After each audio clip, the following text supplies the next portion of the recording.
Welcome back to Outdoors with the Morgans. It is another banger of a day here in Pennsylvania. Absolutely beautiful.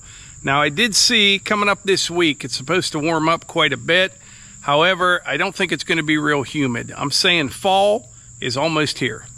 So I just brought in a really nice log from out there in the little clearing project. Got it down here by the sawmill. But this is a red oak. It's about 13 feet long. I just checked it out on the log weight calculator. It's saying it weighs right around 2,000 pounds, specifically 2,022. So I would say it's anywhere between 1,850 and 2,100. Now, if I have a log that's like, say, 10 feet 6 inches long or less, I can carry them out of the woods with the tractor in the grapple, or if it's a big log, the skid loader in the grapple. But once they get over that length, it gets too wide for the trails. You just can't fit them between all the trees. And that is where the log arch comes into play. But anyway, right now, we're going to head back out in the woods. I'm going to take the log arch with me because I may bring back a nice big cherry log on my way out of the woods. We'll see what it looks like when we get out there and get it dropped.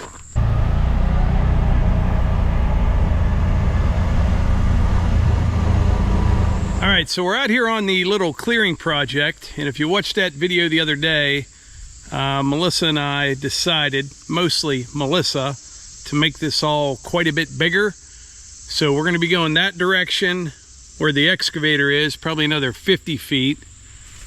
We're going to go this way about another 30 or 40 feet. And then we're going to go down this way about another 100 feet. But right now, I want to drop this nice cherry tree. It should be, I don't know, I'm not going to get too excited till we get it on the ground, because a lot of the cherries out here, you can see some right over there. They get that red rot down in the base of it, and during a windstorm, they just break off. And the bottom 6, 7, sometimes 8 feet is kind of rotten out. Hopefully, this one's still pretty decent. I'm sure once we get up in here, but we'll know once we get it cut off the stump here. Yeah, this is actually a pretty nice tree. We'll get at least 2 saw logs out of it, if it's solid, and a whole bunch of firewood. So the plan is just to drop it out there in that opening there. I do have some big limbs up top that are going to want to pull it that direction, but we're going to try to go straight towards the SideKick there.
Look at that.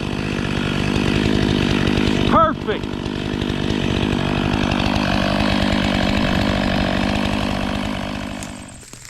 That one is just perfect. Solid all the way through. Really, really nice log. I can get 2 10-footers out of this. They'll be like 10 feet 6 inches long. what I'll do first, I'll limb it out. I have the excavator here. We'll clean all that up, cut a few firewood poles out of the big limbs, and then we'll get this over there towards the trailhead there. And I might take one of these back in with me with the log arch when we head out tonight. That's a really nice one though.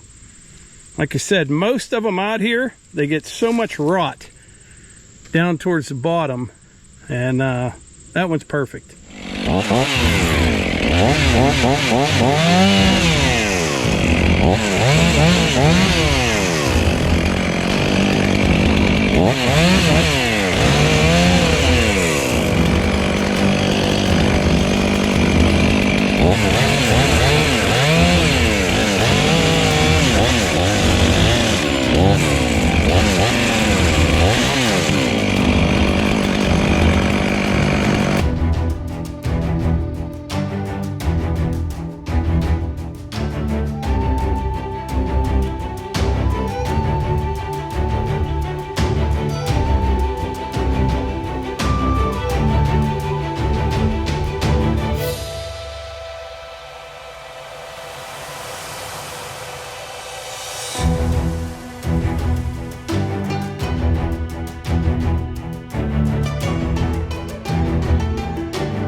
I know the sun is beating right in your face, but I got that cherry all cleaned up.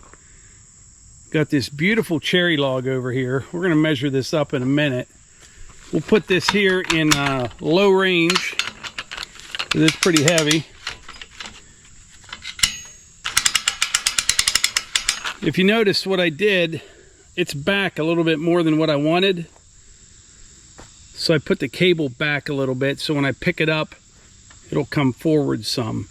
I go ahead and put a strap around the front. I don't think that's really always necessary. We'll see what this one looks like.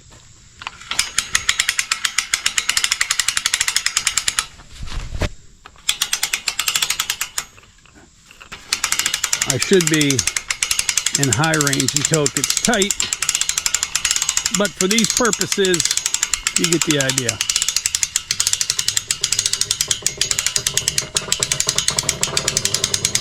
See, it's starting to come forward.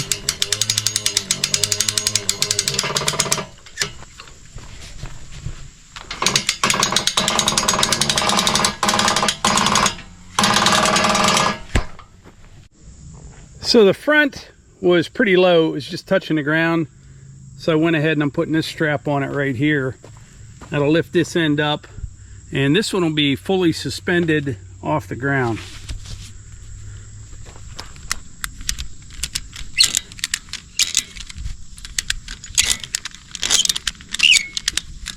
The last one, you know, was 13 feet. Just the tail end of it was just touching a little bit. Yeah, that's perfect right there.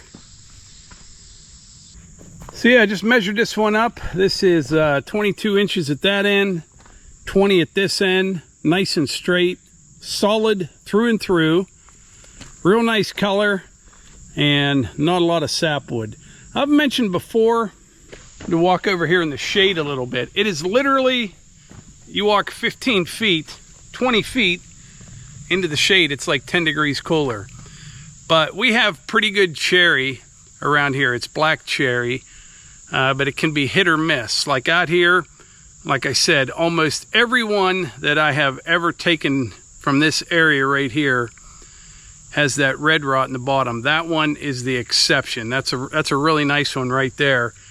But if you go north of here about 2 hours, maybe 2.5 hours, to Kane, Pennsylvania, that is the black cherry capital of the world, it's just like perfect. It grows like telephone poles. You just drive through the woods up there, you know, through the national forest, and you'll see cherry trees that are like 36 inches in diameter, straight as an arrow. Get 3 or 4 logs out of each one before it even wise. And that is the best stuff in the world. But ours around here can be pretty nice, but not as good as what they have up there.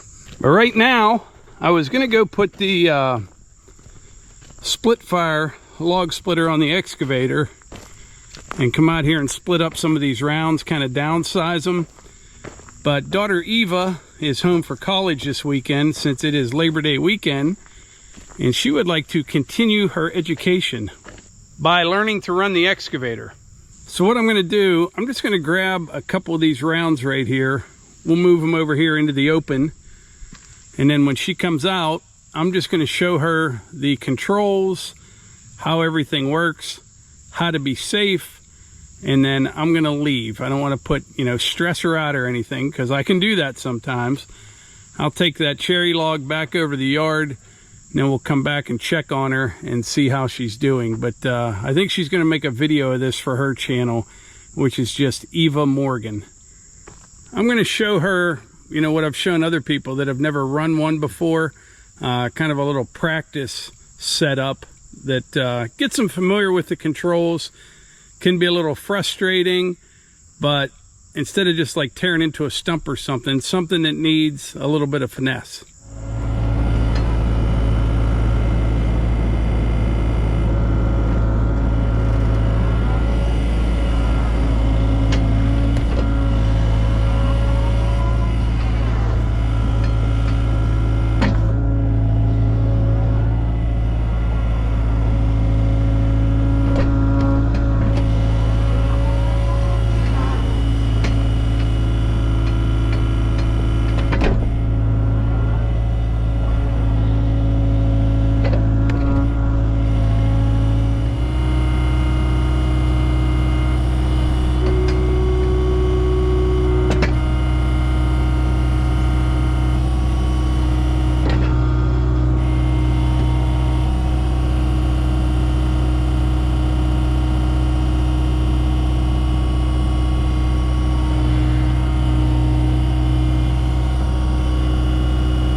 So that is pretty good practice. If you can stand them up and then set one on top of each other, if you're just learning, it can be a little frustrating, but it's good practice. Can't hurt anything either, really. All right, so I just went over the basic controls of the excavator with Eva, and she's going to make a video of this. It'll be on her channel. I'll put a link in the description, pinned comment as well. Yep. But we spent about 5 minutes just going over boom in, boom out, stick, thumb, all that, all the safety stuff.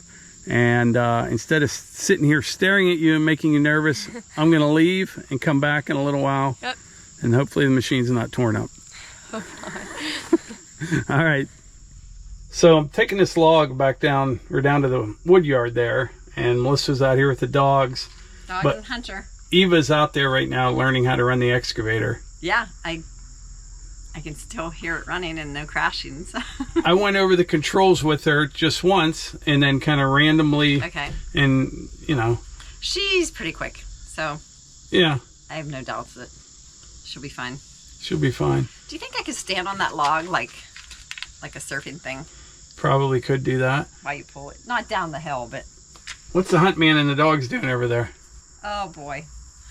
Okay, so when Hunter opens the gate, the dogs don't stay back. Like at the house, he opens the door of the house, the dogs know not to run out when Hunter goes. But the back gate, I just found out that when you open the back gate, the dogs come running out. What are you looking for, Hunter? It's almost dinner time. It's almost dinner time. Well, do you want to wrap this video up, Melissa? Yeah, thanks so much for being here. Axel, say hi. He got groomed the other day, so he's so soft. But we'll see you on the next one.